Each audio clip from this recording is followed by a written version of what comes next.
আসসালামু আলাইকুম বন্ধুরা, আশা করি আপনারা সবাই ভালো আছেন। তো বন্ধুরা, আজকে আমি আপনাদের সামনে এমন একটি কাহিনী বলবো, হয়তো কাহিনীটা আপনারা নতুন শুনছেন, যে একটি গলা কাটা মুরগি কিভাবে 18 মাস বেঁচেছিল এবং সেখান থেকে কিভাবে লক্ষ টাকা আয় করেছিল।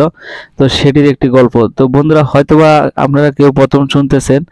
তো বন্ধুরা, ভিডিওটি মনোযোগ দিয়ে লাস্ট পর্যন্ত দেখুন, অনেক কিছু এখানে শেখার আছে। যে আমি বলবো যে যারা প্রথম দেখছেন অবশ্যই আল্লাহু আকবার বলবেন, যে আল্লাহ চাইলে কি না করতে পারে। যে আমরা মুরগি জবাই করলে সাধারণত 2 মিনিট বাঁচে, আর এই মুরগিটিকে আল্লাহ তাআলা বাঁচিয়ে রেখেছিলেন 18 মাস।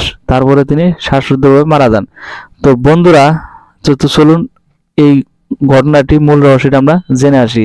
তো ঘটনাটি ঘটেছিল মার্কিন যুক্তরাষ্ট্রে, আর এই মুরগিটির মালিক ছিলেন লর্ড লর্ড ওয়েলসন।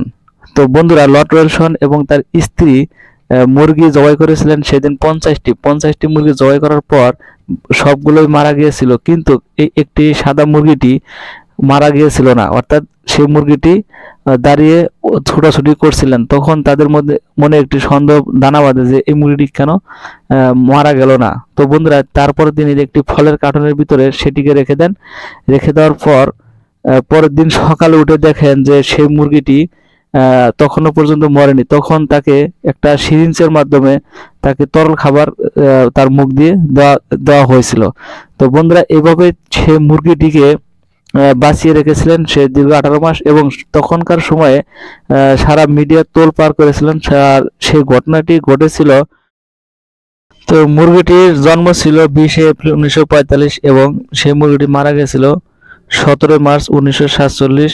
অর্থাৎ 23 মাস বয়সে মুরগিটি মারা যায়। আর মুরগিটি ছিল পুরুষ পুরুষ মুরগি ছিল।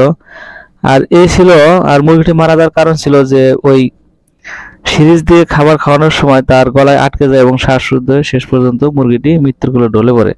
তো বন্ধুরা, আপনার আমার এখান থেকে শিক্ষা নেওয়া উচিত যে আল্লাহ তাআলা চাইলে কি না করতে পারে। অর্থাৎ যে সেখানে একটা মরা মুরগি থেকেও, অর্থাৎ জবাই করা মুরগি থেকেও সেখানে তখন মিডিয়ায় তোলপাড় এবং মিডিয়া থেকে অনেক টাকা ইনকাম আসে। তো বন্ধুরা, এই ছিল আজকে সেই ভাইরাল মুরগি, যে দ্য মাইক হেডলেস মুরগির কাহিনী। তো বন্ধুরা, এরকম তথ্য আরো শুনতে আমার চ্যানেলটি সাবস্ক্রাইব করে পাশে থাকুন। তো ধন্যবাদ সবাইকে। আসসালামু আলাইকুম।